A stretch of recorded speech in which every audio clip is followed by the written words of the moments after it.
All right. So we have actually a few people watching. I'm happy to hear that, or happy to see that rather, given that this was kind of short notice. But thanks for joining us on the Pad Life podcast.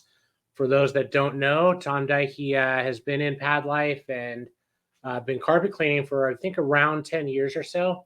But he's actually been cleaning and restoring and refinishing wood floors for a lot longer than that. And that's what we'll be talking about this afternoon or this evening, depending on where you're located. So let's jump right into it. Tom, tell us, how did you get into the hardwood floor business?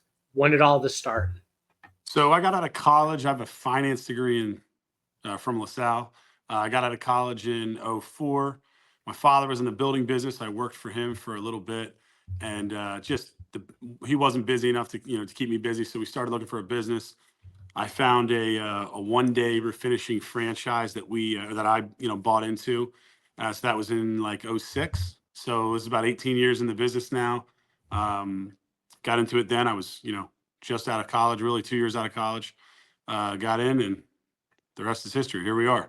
I'm no longer with that franchise, but I've been doing it for 18 years. So a lot of franchises are, frankly, in the business of selling franchises. All kinds of businesses. Is that how this kind of went for you? I mean, were they in the business of like really getting territories, or do they really provide the marketing, the branding, the goodwill, the training? No, so it wasn't that. It's not like a Dunkin' Donuts, right? Not really a household name, especially then. For being, I'm going to be friendly here. The training, I felt I just didn't know what I was doing. So when you think traditional franchise, again, everybody thinks about the big guys. This was not that. Smaller company, more of a kind of, I don't want to say a bit home-based business, but I mean, it was kind of run like that in a sense. Not a big infrastructure in terms of the back office. So again, wasn't really what I expected, but again, the upside was, they kind of let us out there and didn't bother us much. And, that was a detriment. And it was, as I got further in the business and knew what I was doing, then that kind of was a plus side that they didn't bother me really, but wasn't, the traditional franchise model that you'd picture. Right. And what did you offer early on in terms of services? So we just for the first, I don't remember exactly when I started sanding floors in terms of what year it was, but I'm going to say for the first 5 years, we just strictly offered a clean and recoat process. So a one-day refinishing. Okay. And then eventually added additional services. Yeah, correct. Yeah. So, about, like I said, 5-6 years in, they kind of hesitantly allowed us to start sanding. And, and at that point I offered sanding. We started doing, a pretty decent amount of that as well. Were you doing the sanding yourself, or was that when you brought on the, what we talked about as a partner contractor program? So originally I had staff, I employed sanders. I didn't start using partner, contractors until right before COVID, and then after COVID. And that's how I operate now. I don't employ sanders. I have a partner that does that, a guy that I partner with, and then I go in and do the finishing. Got it. Okay. We'll talk about more of that in a little bit. What would you say is your biggest learning curve with the actual process? From the jump and maybe like the first couple of years, how long it took you to get your footing in this? So the thing about hardwood is, it's like, I mean, it's simple. It's similar to carpet or anything new that you get into. You don't know what you don't know, and you can read, you can watch videos until you're blue in the face, but until you're on a floor, you're operating the equipment and you're seeing how that floor is reacting to whatever you're doing. You're just not going to be. You're not prepared. I mean, you need to put your hands on the equipment. So, one of the things that I early on, it was like, how long can I let this solution on this floor before it's going to cause me a problem? How quickly do I have to get it off? How thick can I apply this finish? Am I putting it on too thin? Am I going to streak it? All that stuff, was stuff that I ended up kind of learning on the fly. Sure. How long would you say it took you to like really kind of gain confidence? A year, 2 years, less? I would probably say, I got into a good rhythm. I mean, probably a year, but I mean, you know, I ended up leaning on fellow franchisees. They, we would, swap war stories and tips and stuff like that. So probably a year, or give or take. I got a little more comfortable with it.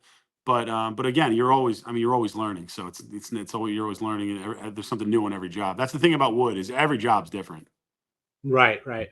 So as opposed to carpet cleaning, or tile and grout cleaning, wood floors are something altogether different because the investment cost of the wood itself, or what the homeowner is trying to achieve.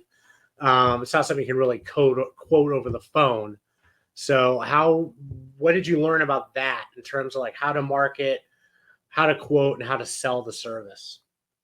So, the biggest thing that I found was that, you're really, so people cherish their wood floors. And I'm sure anybody that's watching this would, when you're in someone's house, wood floors, they're expensive. And so a lot of people, people are proud of those. And especially if they're in good shape and they have a quality floor. So, you know, I found that I had to sell myself before anything else. So they had to feel comfortable with the fact that, one, I was giving them a fair price. Two, I'm not making a complete mess in their house. And three, that I actually, have a clue what I'm doing. So that, certainly takes time, because again, like I said, you're always learning. So to walk in there confidently and be able to quote a wood floor job and make that person feel comfortable, that certainly took some trial and error. But that's one of the biggest things, that I mean, of selling this service, is that you just have to know what you're talking about. Sure. No, that makes sense. And what did you learn in terms of the marketing, versus, um, like, were you doing Google ads? Was it mostly referral based? So I was doing a lot of referral work, but early on, and this is one of the things that I personally would not do over again. But one of the recommendations was going through a partner, the illustrious Clipper magazine. I was probably spending $35,000 a year on Clipper. Hmm. It was a lot of money. We spent a lot of money on Clipper, and that was really at the urging of our franchise office. That was the way. And then we also did Google as well.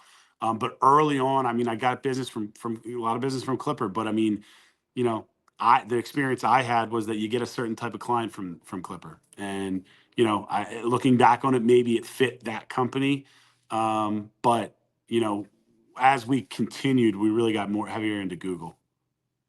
Got it. And you do a lot of referral work. I think, you and I've talked in the past, and a lot of Yeah. your business now comes largely through just referrals. Yeah, absolutely. I do a lot of referrals. And again, that just speaks to, making your customer feel comfortable. Because I mean, what you got to understand about the wood floor business is, it's a motley bunch. It's a motley crew that works in this business. And, you go in and you're dressed nicely and you can speak appropriately and you know what you're talking about, you have an absolute leg up on the people that you're competing against.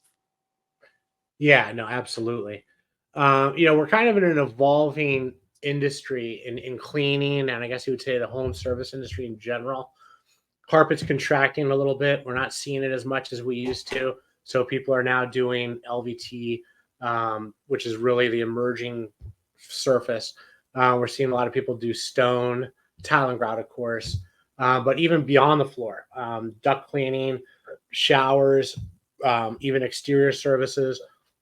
So wood has also been a natural progression for a lot of carpet cleaners. What are your thoughts on that, and what can they expect when they pursue the service? Like, what Well, kind of income, things of that nature? Go ahead.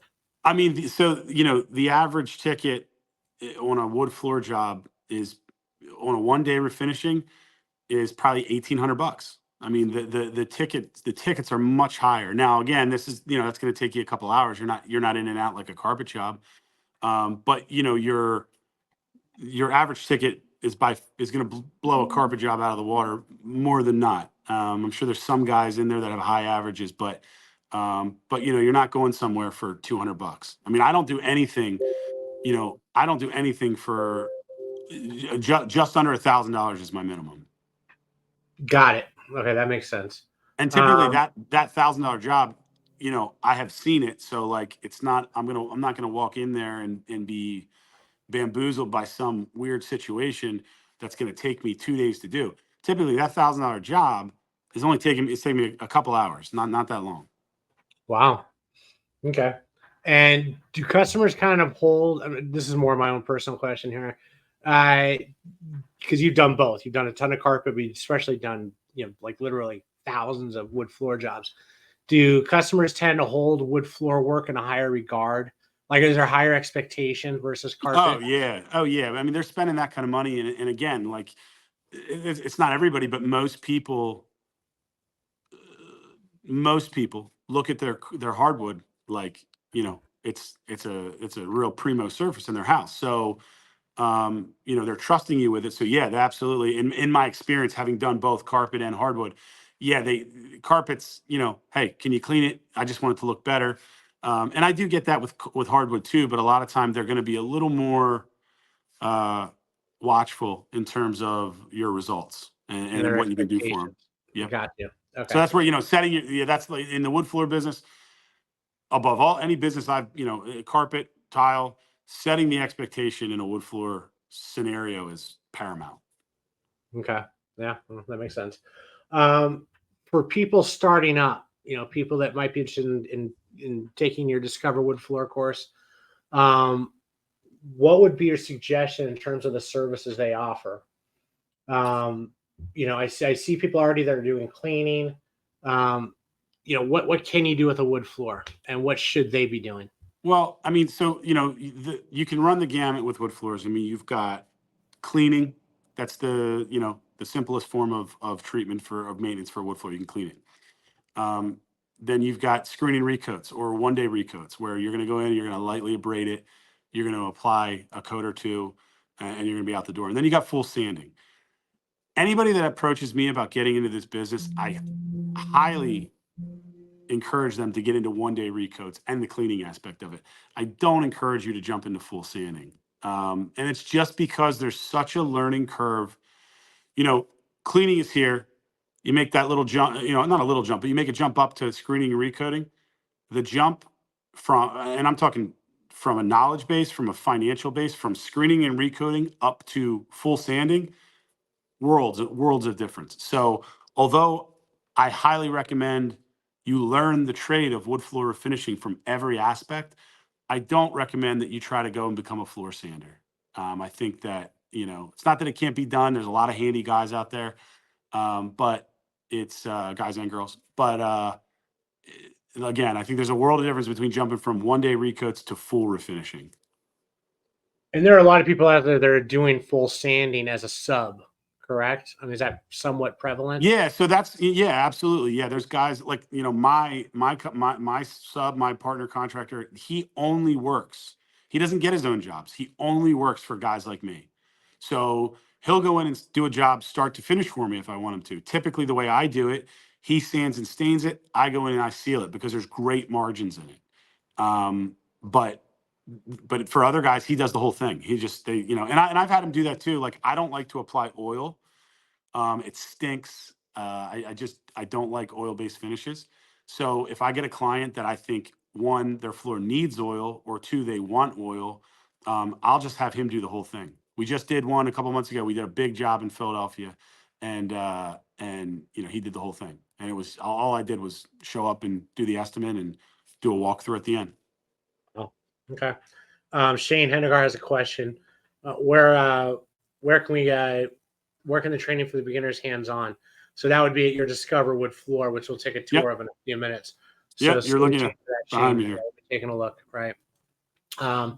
Yeah, so interesting. So you work with these contractors that are doing the sanding. That takes a lot of the burden off your shoulders. That puts more work on you for the marketing, which is a job into itself, right? Yeah. Like you mentioned earlier. So, okay. Uh, is it pretty easy? Like once somebody takes your course or in general has enough experience under their belt to walk into a home and say, okay, this needs to be, this can be screened and recoated. This needs a full sand or maybe even just a cleaning. Maybe we can just clean the wood floor here and that's enough. Yeah. Um, I would never say it's necessarily easy. But once you learn about wood floors, then yeah, absolutely. I mean, you have to know what you're looking at, but so you can learn that. But I mean, you have to have the proper training. I mean, it's not something that I recommend you just dive into and learn on the job, because one, that you can learn some expensive mistakes on a wood floor, and two, it's not fair to your client. Obviously, you want to give them the best product you can give them. So I'm not an advocate of learning on somebody's floor, but again, it's, it can be taught, but you got to have the right, you got to have the right training, and you got to have some training. I'm going to bring up a picture here really quick. So this right here this is up before, obviously. You can see it's taped off at the Yep. bottom. The floors Yep. So really dusty. that is Tell us about this. all right. So that is the entryway of one of my clients' homes. It is a beveled, was a beveled pre-finished wax floor. And when I say beveled, you can see all the butt ends, the little straight lines. That's how you can tell it's beveled, because you can see those lines in the floor. So what happens historically with these kind of floors is the wax protects the wood nicely, but it just gets washed out, and you've got to properly treat it to recoat it. But these are some of the best floors to do, because the after is such a wow factor for the client that these are the kind of floors you're going to make your name on. You're going to get referrals from. So let me ask you a question. Now, was this before any prep work was done? Yeah, I didn't do anything. All I did at that point, all I had done was taped off. So this floor is just how it looks, kind of bleached out, That's kind how of it ugly, looked. kind of That's how they worn lived on it. out. Yep. Okay, all right, got it. And I'm going to bring up the after. What a beautiful difference. Yeah. So it's basically the finish coat brings back, and that's no color correction. That's just the finish. So the finish coat just brings back the natural tone and color of the wood. Because again, when you do the process, you're not cutting through the stain. So this is reviving it to what it was meant to look like with a newly finished floor. All right, now on, let's say, a difficulty scale of 1 to 10, 1 being very easy, 10 being extremely difficult. A job like this, I'm bringing up before again and then the after. What would you rate this at? I mean, this is probably a 5, 6. I mean, because a job like this, these wax floors, when you get them wet, you don't want to let that sit too long, because again, it can lead you to other issues. It can leave you can leave a marking or something. So, not the hardest floor in the world. I mean, it's, I would say mid level, but I mean, again, you need to know how fast you need to move. So, working small is huge, but sometimes, you get into it and guys want to wet the whole area and go to town, and certain floors you can't do that. Got it. I'll bring up another one here really quick. This right here, this is also beveled floor, it looks like. No, so that was an older home, as might be able to tell by that sweet wood paneling in the back there. Yeah, it's nice. I think that's like early '60s ranch, and that had to be, I put tin on that. I color corrected this one. Oh, interesting. I'm going to bring up the after right now. Okay. And you can So also the see, color you might also correction be be able to, around the you might also be fireplace. able to see that I was there for a while, because that job took me a while. There was some other things going on in that floor. So the color correction would be, I'm assuming here, like I can see in front of the fireplace, Mm-hmm. there's a rectangular area where it's darker than everything else. Is that dark area what it should look like, and everything else is the worn area? Was there a rug on Yeah. top or something? Yeah, I'm trying to look. Yeah, so more so if you look to the right of the fireplace, there's that light area that goes against the wall. Yeah, That was one of the areas that had to be fixed. And again, that was not a full sanding. It was a 1-day refinishing. I was there. That job, I was there for a while, but it was an entire house. Like, it was 4 rooms, living room, dining room, family. It was a big job. got it. Okay. Yeah, it looks amazing. Incredible. Okay. I know you've done like literally thousands of jobs. Do you remember what you would charge for this sort of room So approximately? that was their family room. I run a 2-room combination for $979, and then I'm up for and honestly, that's like the lowest. That's the cheapest I'll do. I deviate from it sometimes if I think, okay, well, this is a one or two coat job, but typically that's the lowest I go out for. And how long did it take approximately? Well, this job, that was like a $3,000 job, or I think it was actually like 3,500, because it was an entire house. I was Okay. at that job all day. But again, it was like a $3,500 or $3,600 ticket. So you had like 1 day invested in this? Yeah, it was. I mean, it was a long day, but yes, it was 1 day. Yeah, still $3,500 for a long day is worth it. Yeah, And a I'm lot not of people complaining. pay Yeah. for 3 days or a week even. So Right. no, Yeah. that's No, very not good. This next one to bring up is a staircase. Ooh, I don't know if we can see the whole thing. Shoot, you know what? I think the picture is too broad. I mean, Unfortunately, I can see it on my end. you can. Okay, well, Yeah. tell us about it. So this was actually after if you guys notice that the center of the steps are lighter, and that's because I had actually taken that picture after I processed the steps. So I rubbed them down. I did, I cleaned them. I rubbed them. What happens is there was dirt buildup in the traffic area of the steps. So I pulled all that dirt out of there, and that's what it looked like. So I had to apply a little color on the center of the steps, and then I coated it. So I'm sure that if you have the after picture, it's you'll see the color is much more consistent. Got it. Okay. Um, Give me a second. I'm going to bring up another picture here in a second, but in the meantime, I want to ask you another question. Uh, how much of a dramatic increase in revenue are you seeing when you do your wood floors versus other services? I mean, it's pretty substantial. I mean, you could do 2 wood floors a week, and that's going to bump your income up pretty well. I mean, you're not, like I said, for carpet. I mean, I typically average probably two 350, somewhere around there, $300 for a carpet. And again, I mean, your average ticket for a floor can be multiple times that.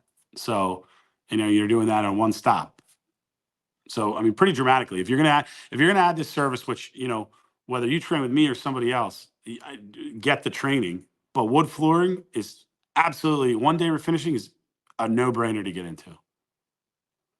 We've talked a little bit about doing the crossover from carpet to wood and how they kind of complement each other, which is one Mhm. of the reasons why you started doing the carpet cleaning, Yeah, it's it right? exactly. And there's a kind of a synergy there, correct? Yeah, absolutely. All right. So, as a carpet cleaner that's looking to take on wood floors, should they do that as a standalone service, or do you think they would be better off just adding that to their list of services as a carpet cleaning company? I I'm talking think from a it's. marketing perspective too, not just convenience. I mean, listen, I think it's debatable, but I think if you're just looking to add a couple jobs a month and you're just saying, hey, I'm going to push this to my clients. I know I've got clients that want this. I think you could probably just add it as a service. But if you're looking to really get into the wood floor business, and I'm not saying forget about carpet, but I'm saying if you're really looking to get into it and really become proficient in it, I think having your own brand is going to position you better, but it's also going to, from a marketing perspective, I think, if you're trying to rank for wood floors, I mean, I think having a dedicated website, dedicated company is probably the better idea. But I think that's going to be different for everybody. Yeah, absolutely. I guess it depends on the market, right? How much wood floors you actually Yeah. have in your particular area, because some parts of the country will have a lot. I mean, I can tell you Las Vegas, there isn't a lot at all. No, There's yeah. some, Seen in but the casinos a little bit, but yeah, it's just not really happening.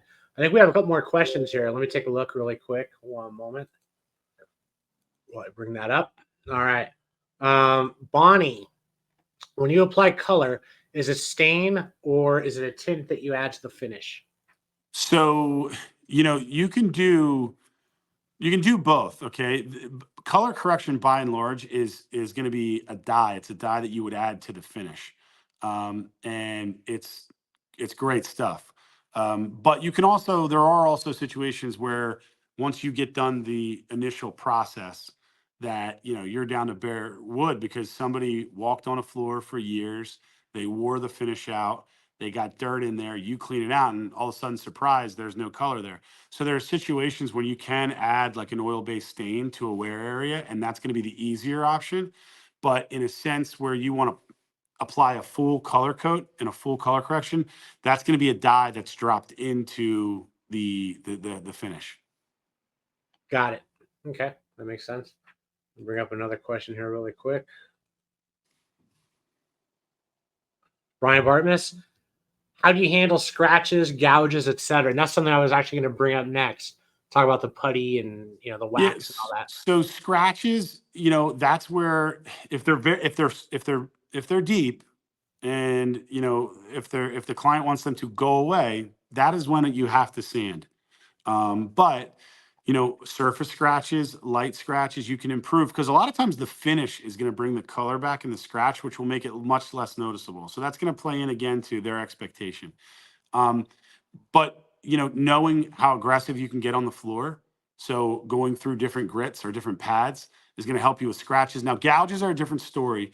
You're never going to take a gouge away, but if it's really deep, you can use hard wax to fill and correct that. And again, you're masking it at that point. You're not going to take a gouge away, but you can use hard wax repair if it's a really deep gouge, and that'll absolutely help mask that area. Got it. All right. And I think we have one more question. And everybody else, if you have questions, go ahead and drop them in the comments. Tom is a great resource, almost 20 years of knowledge in wood floors.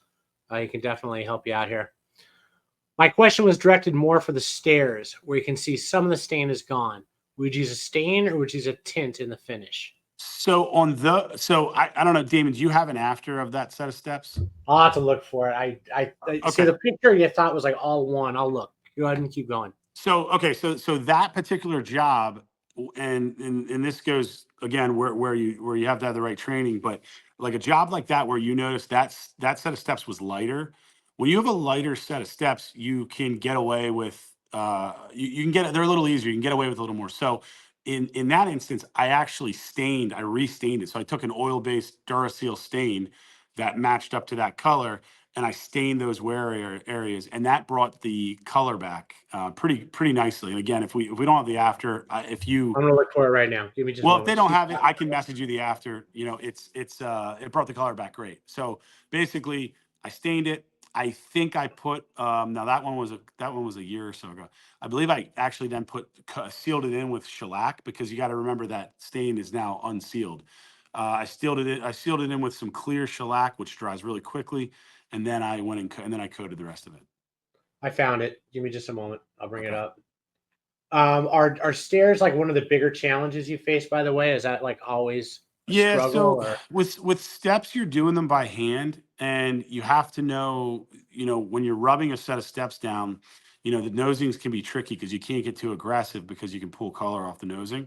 So, but again, it's all done by hand. So, you charge accordingly. I charge $4.95 for a set of steps if I'm adding it, to a service. so five But hundred dollars for a set of stairs, a standard yeah, set of stairs. and that's what I start at. You know what I mean? Like Sure. that's the minimum because there's a host of things can come up. If a lot of times you're going into a job where somebody just pulled carpet, and honestly, if they didn't pull the staples off the steps properly, that can take. I had guys on a set of steps for 8 hours pulling staples. So if I'm pulling staples, your price is going up. So there's a couple other things like that are funny with steps. All right, Bonnie, Tom, here we go. You see that, Tom? Yeah, yep, I see it on mine. Yeah. Yeah. Okay. There we go. Here's the after. I want to go ahead and give us a little more rundown here. What's happening?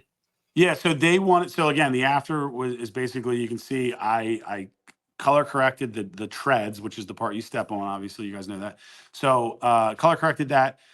Used an oil-based stain. I think it was Duracell, and sealed it with shellac, and then sealed the whole thing. That was a glossier. I'm not partial to glossier finishes, but that one was, as you can see. So yeah, so that was. So that's a question. That's a good question. Do more people want glossy or No, I rarely do gloss. I mean, if you look at my over here, I've got all my Pro Coat stuff. I keep a gallon or two of gloss. I rarely use it. got it? And do people ask you for direction? Like, hey, we're not sure if we should do something shiny, more of a matte, or do people pretty much have an idea of what they're looking for? Do you bring samples? How I'll does tell that you. part work? So I never was one to do samples. I'll tell you why. Because as I said earlier, every floor is going to be different. Mhm. So even when I'm sanding a floor, when I can, I know enough about it now that although I'm not the one sanding the floor, I have the tools, I'll go in and I'll sand a portion of that floor off and lay the sample down for them, because I always want them to see what it's going to look like on their floor.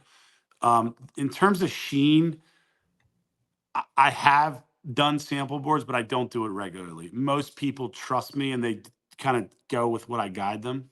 Mm-hmm. Okay. Okay. And so you don't really bring too many samples or don't No. sample thing. And how often does that prove to be an issue or not? Rare. The only time it ever comes up in an issue is somebody tells me they want matte. I have a job on Monday. They want matte. And I always tell people it's a very underwhelming finish. It's if you if you're not used to seeing a floor that has very minimal shine, what I will say is Pro Coat's matte is, and I just got in this conversation with somebody else.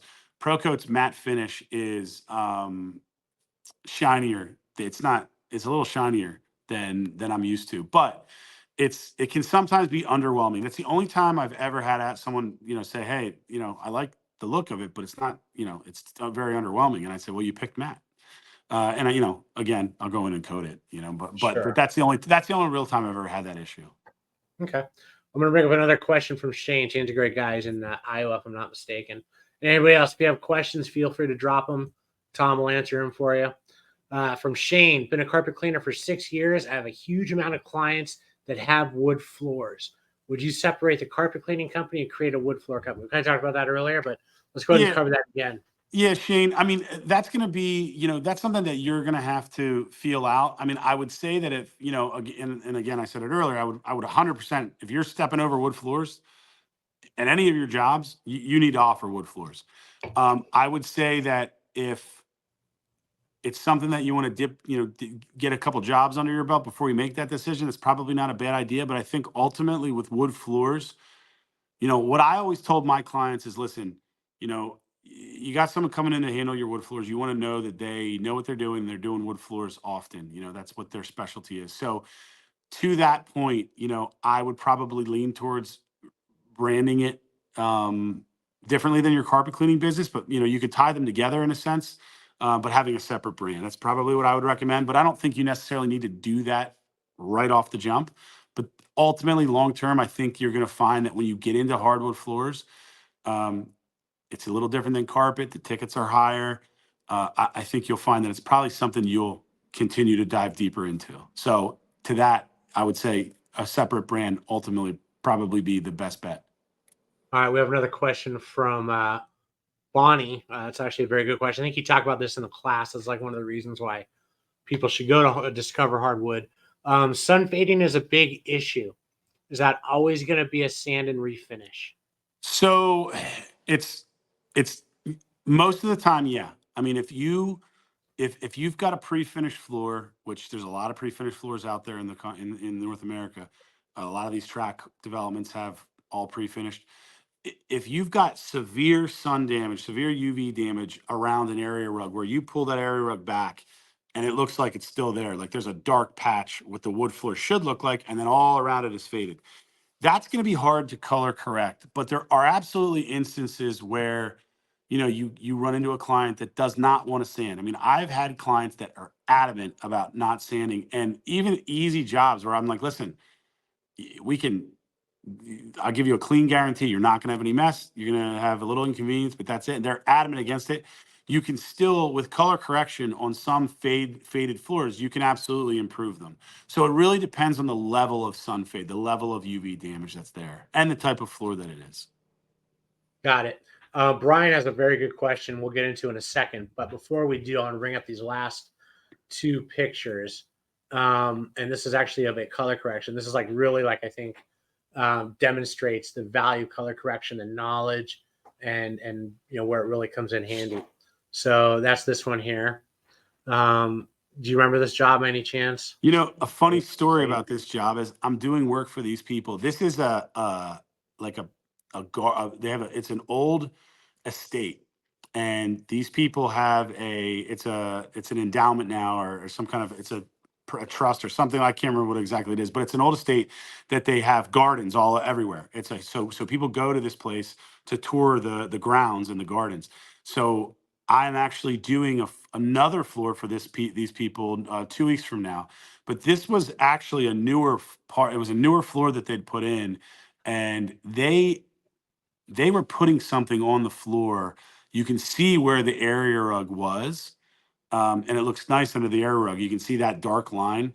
So they were putting something on the floor for years, and basically we had to strip it off. And when we did that, it just washed out the color. It washed out the floor. So that floor needed was a coat to pull it all back together. So we did put a light tint coat on the floor again, just to pull that floor all back together. But again, funny. I found this picture today, and like I said, I just happened to be going back there in like 2 weeks. But this is from a couple years ago.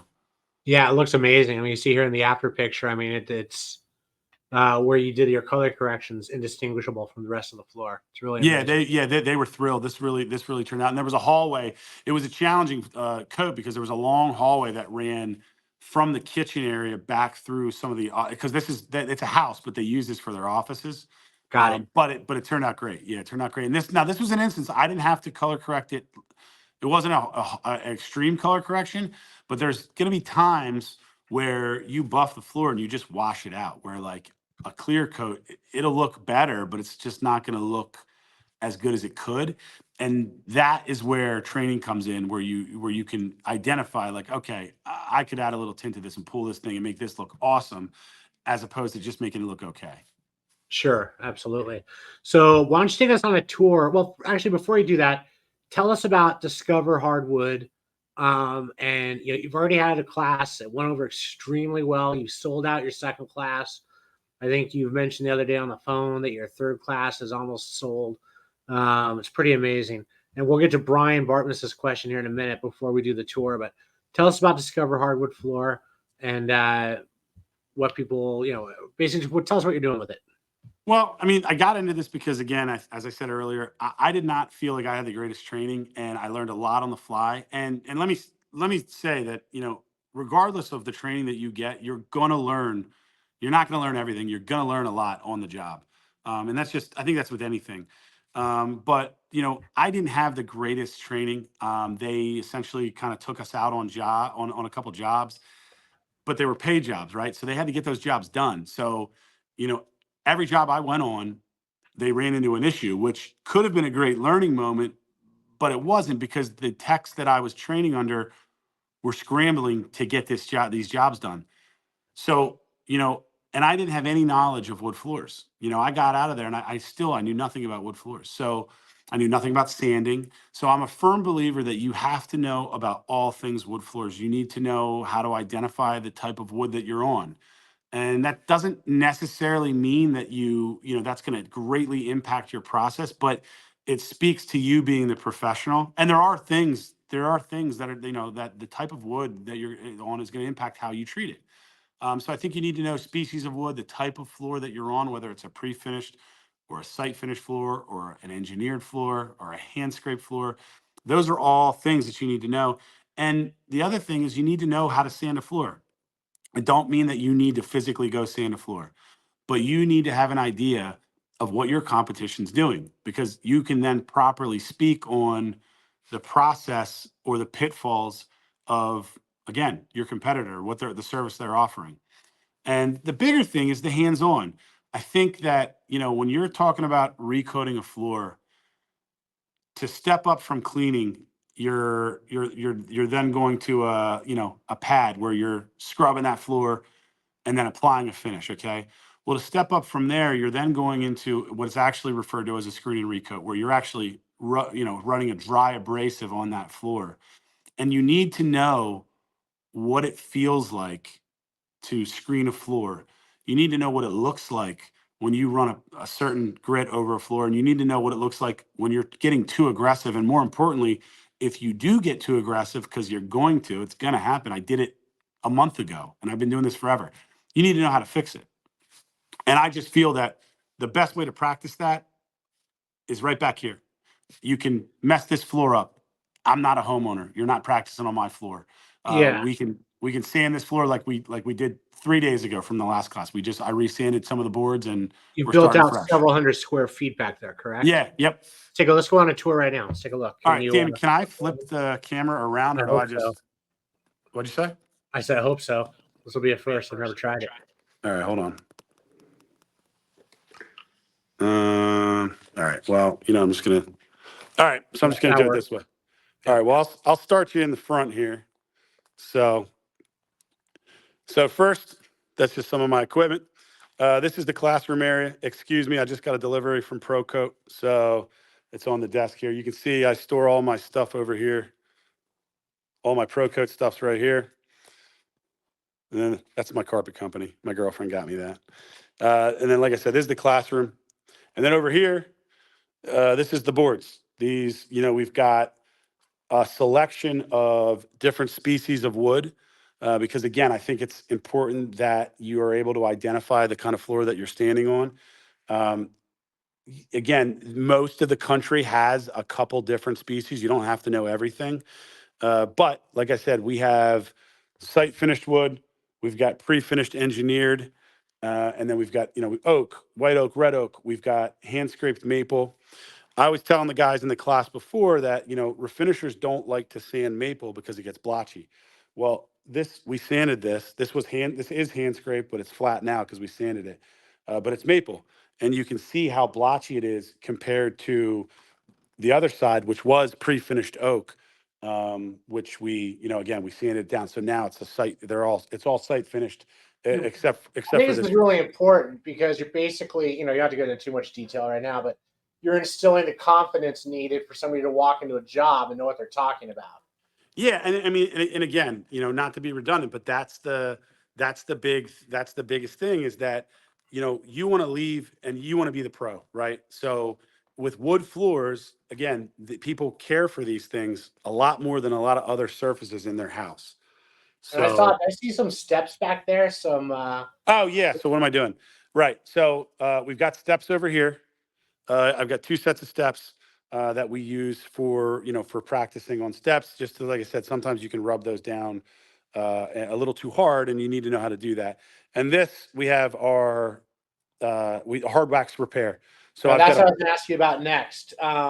Repair is something you don't really hear a lot about when people are talking about the wood floor stuff. But I can imagine that that's kind of a critical service, whether it be a standalone service you offer or part of your overall refinishing process, or even your screen and recoat. Correct? Yeah, so you can do it, and I don't think there's anything else here that I want to talk about. So you can do it as a lot of where hard wax repair really came into play was guys use it on furniture. But on a wood floor, I do a lot of work for a country club, and they have these old sanded out floors. We've sanded them twice. They cannot be sanded anymore. And what happens with the tongue and groove floors, the tongues break. So they have these gaps in their high traffic areas. And Ralph, the manager, was like, "Can you do anything with this?" And once I started offering hard wax repair, it you can putty something, it's going to come out. Putty doesn't last. Hard wax is water resistant. It's very hard.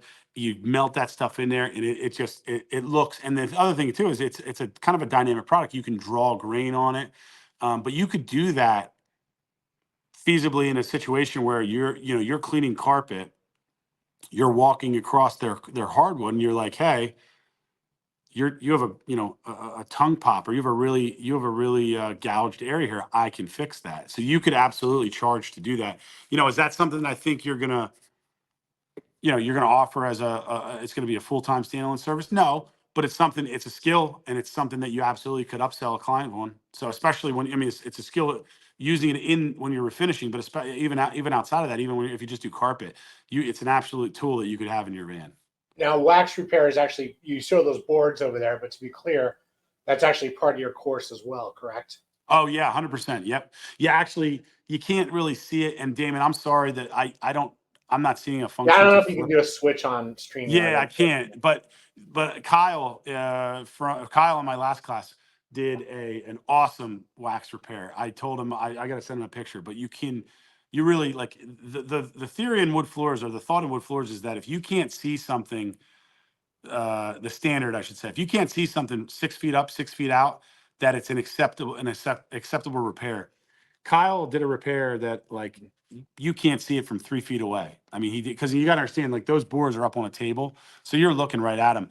I set it down on the floor, and I couldn't find where he did the repair. So that's an absolute skill that you want to have. And yeah, and that actually includes basically a form of color correction as well, correct? It's on a smaller Well, scale. yeah, because so what's going to happen is there's different colors of wax. So you have to, sometimes you use one color, you find that it's perfect. Sometimes you melt two colors together, and that's what you need to do it. Sometimes you use a stain pen and go over top of it, and that's going to be, what you need to do the job. So they're all different, but it is a form of color correction. Yeah. Okay, all right. We have another question here. This is from Brian Bartmus from earlier. I know you get into this in your class, so you don't have to expand on it too much now. But I think one of the benefits, I'll kind of partially answer this if you don't mind, is that stone and wood floor have something in common, in that you don't need a lot of equipment to do this type of work. It's more about the skill and the knowledge and the know-how. So go ahead. What kind of equipment do you need? So, I mean, I've got the swirly back here. I like the swirly because of the weights on it and the solution tank. I also have another RS16 buffer. So you really just need, truth be told, a standard 175 buffer is all you need. You can upgrade to some of the bigger, like the American Standard, the Epic, which has got weights on it. I don't like using, like, I don't recommend a novice have that machine, because weights on a machine with a multi-head disc, you're going to cut through stain. So I don't necessarily recommend that right away, but it is a great piece of equipment. That would basically speed up your process. Is that would be the benefit of having a tool They're like more that? so they're more aggressive. I mean, they've got different pads out, different grits. I mean, you could use a very fine grit and it won't cut through as much. It might not cut through stain, but whenever you've got a piece of equipment with weights on it, that's going to be more aggressive. So you can take more scratches out with a piece of equipment like that, as opposed to just a standard 175 buffer. But again, that is where you need to know what you're doing. You have to have proper training, because that is where you can cost yourself, because again, it's just more aggressive. So knowing how aggressive you can get is paramount. Got it. Now we see a lot of people using tornadoes Hmm. or similar, little box extractors, and we sell those occasionally at the in-cap store. But you could also use this for the wax pickup, in case people are wondering. You could also use a shop vac, correct? Yeah. Oh, You're absolutely. just Yeah. I starting I out. don't I don't own a tornado. I don't, and I probably will pick one up at some point. But a shop vac, a little more cumbersome to move around. But yeah, you can simply use a shop vac if you're getting into this and you don't want to, you know, put that big expenditure out. 175 and a with a dust port, a backpack vacuum, and mop buckets and a shop vac is all you need, and Yeah. the appropriate pads and finishes and all that stuff. And what's funny is I talked to a few wood floor guys all over the country that have been doing it for a long time, like you, or close to it, or thereabouts, and they all do the same thing. A lot of them aren't using the box extractors. Yeah, Is there a certain amount of like mobility you get being able to use a wand versus the extractor? Like mobility, like so I don't use like what you're talking about, like a vacuum. I mean, the no, extractors. I mean for the shop, the wet dry vac. Oh, yeah, yeah, yeah. I mean, so what you can do, especially if you're stripping a floor, you can pick that stuff up pretty quickly. I mean, I think that, those tornadoes run pretty smoothly, right? I mean, I think that that's a great way to pick that stuff up. It's just not how I learned how to do it. And that's really the only good answer I can give you, is I didn't learn how to do it that way. So I've never felt a need to have that. Is it a great tool to have? Sure. Absolutely. Yeah, yeah. Certainly don't want to discourage it. That's for sure. Um, Bonnie has a whoops, that's me. Sorry. Bonnie has another question here. What tints do you use? So I use Transtint. I like Transtint. That's the only one I use. I mean, I think there's others out there, but I have found that the options, it's accessible, um, And that's what we use. It's good luck. I've had good luck with that stuff, and I've never changed. Got it. And you talk about all that in your course as well. You talk about the various Oh yeah. That's products part out of the, there. yeah. I think there's some finishes that are better for people with pets, if I'm not mistaken, right? Well, that's That going to get lends into itself to less the likely to scratch.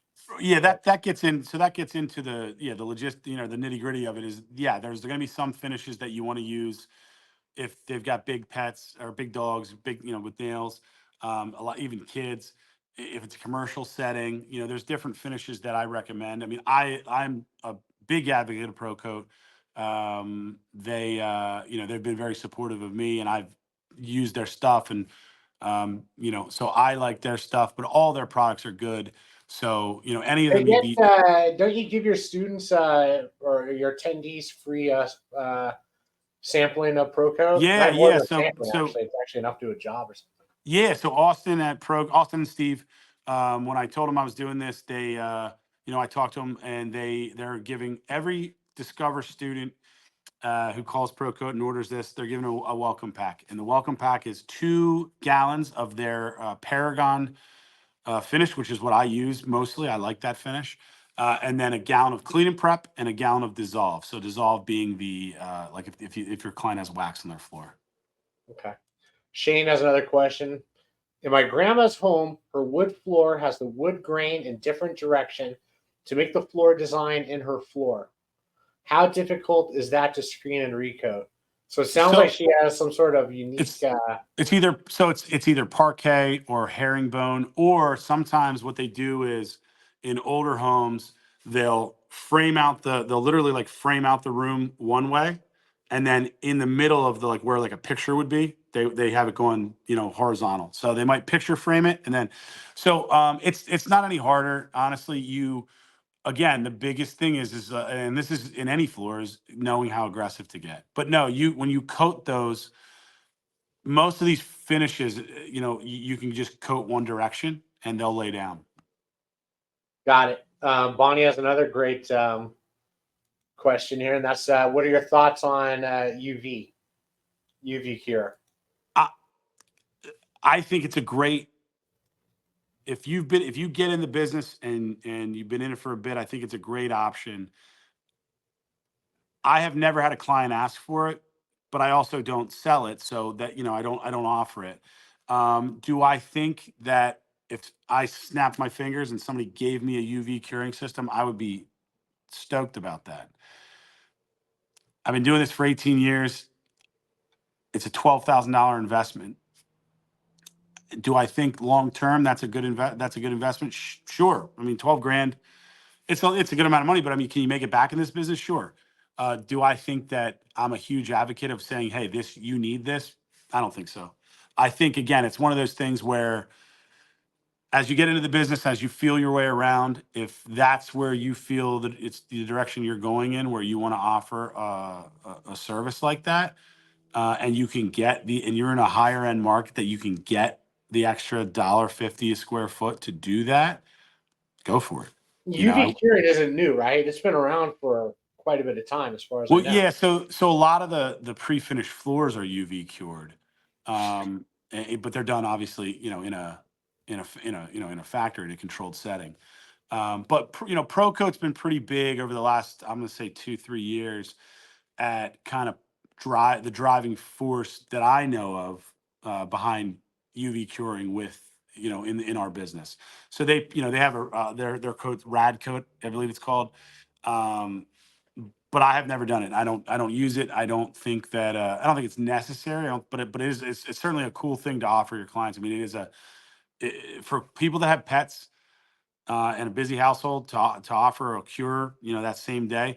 The only thing that you got to be aware of is that, if you try, and Steve told me this story the other day from Proco, if you try to cure that floor too quickly, yeah, you're gonna have a problem. So again, it speaks to the fact of, you need Particularly to. the first coat, correct?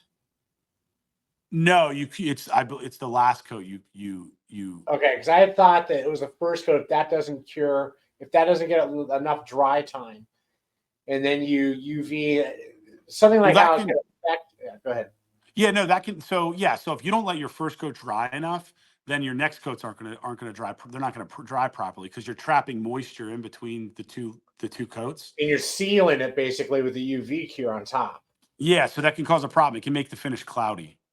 Right. And I think that's something that happens even worse like later on. In other words, you don't even know until well Yeah, after the so if you're going to do that, one, again, it's a pretty big investment because if you're going to offer it for floors, I mean, you got to have the step cure system too. So again, you're talking like I'm pretty positive it's 11, 12 grand. I know, I'm sure you can find it. I know a guy that bought one used. I don't think they're out there that much. So you're buying one. That's probably what you're spending. But again, is it something, if you can swing it and that's an option you want to offer, if you have a high end clientele, I think that's probably a great idea. But for me, I'm not going to tell my students, hey, go out and buy this. I mean, that's a lot of money off the jump. um the finish costs more too, doesn't it? If I'm not mistaken, or is that? It does. Yeah. Yes, it does. Yeah, I mean, I agree with you. It sounds like a great service. Though, like I would not hesitate if you have enough book of business and you have an audience that's willing to pay a premium for it. So Yeah, yeah, yeah. If you've got a market for it, then hey, nobody can argue. It's a great thing to offer your clients, but it is expensive. So yeah, yeah. What would be your tips for anybody looking to get into this business? A lot of people are. I mean, this is going to sound self-serving, but I mean, get the right training. And again, I would tell you this, and this is how I was with my clients when I told them what finish to use. I tell them, listen, you're going to hire someone. It might not be me, but do what I'm telling you to do and get the right training. If you don't get the right training in the wood floor business, it's going to cost you. So, you know, uh, don't think it's something that you can just jump in and figure it out because you might get through an easy job and think, oh, that was simple. They're not all easy. So, and again, I've been doing this for a long time. And literally 2 months ago, I pulled color off the floor because I didn't see, there was a little bit of a undulation in the floor, a little hump in the floor. I didn't see it, took color right off. And I've been doing this for a long time. So Yeah, fortunately, I knew how to fix it, but. right. I think learning the wax repair and certain things you just can't would be like nearly impossible to learn on your own. Yeah, I mean, Uh, you just have to. The goal of my training is, again, you want to be the pro, right? You don't have to know every single tiny detail about the business, but you need to know what your competitors are doing, how they're doing it, and why they're doing it. You need to know the species of wood that you're on. All of that speaks to you being the pro. When you walk into someone's home and you can walk them through their floor and gauge their expectation, but you drive the conversation because you know more about their floor than they do. you know what not to do. Right. Yeah. Oh my God. I've walked through, I walked from a job 6 months ago. That's not something I've ever done. I've done much, but I could tell this client wanted to pay a 1 day refinishing price, but she wanted a full sanding result. And I'm not, I was like, well, I'm not the guy for you. This is not what you want is not what you want to pay for. So you have to know Right. sometimes, when to walk. Yeah. Bonnie had another comment said 8,000. I think she was referring to the price of a Yeah, UV but cure. 8,000, but you have to add in the step tool too. Got it. So you're north of 10. I'm pretty positive you're north of 10, at least from Proco. Okay. Another question from Shane. We asked some great questions, and Bonnie and Brian. So, do you hire a moving company to move all the furniture out of the wood floor area, or do you leave it up to the owner? That's a great question. How So does that I, work? I don't touch furniture. I stopped touching furniture. I had a guy that worked directly for me snap his big toe. The client was supposed to move an entertainment center. We got there, it was not moved, and I told her, I said, "Hey, we don't move furniture," and she said, "Well, then you guys can't do this job." So that wasn't happening. So we moved it. It broke because it was cheap, and yeah. So anyway, I stopped moving furniture. I did partner with a mover because if I'm going to refer somebody, they got to be good because I have pretty high standards. I don't want just anybody going into somebody's house. I've gone through guys that over the years that wasn't thrilled with. So yeah, so I partner with a mover. He offers me referral money. I don't take it. I want him to do a good job. It's more concerned. I'm more concerned with him doing a nice job than me getting $100 off his referral. So Yeah, I'm they're very assuming that good. most pros don't move furniture. That would be my No, experience. no, there's a lot of guys. I mean, listen, a lot of carpet guys don't move furniture. I Sure, of don't course touch not. I'll help Right. an elderly person, but I'm not moving furniture as a standard. No, of course not. Everybody, if you have any final questions here for Tom, we have some great questions from Brian and Bonnie and Shane. I really appreciate that.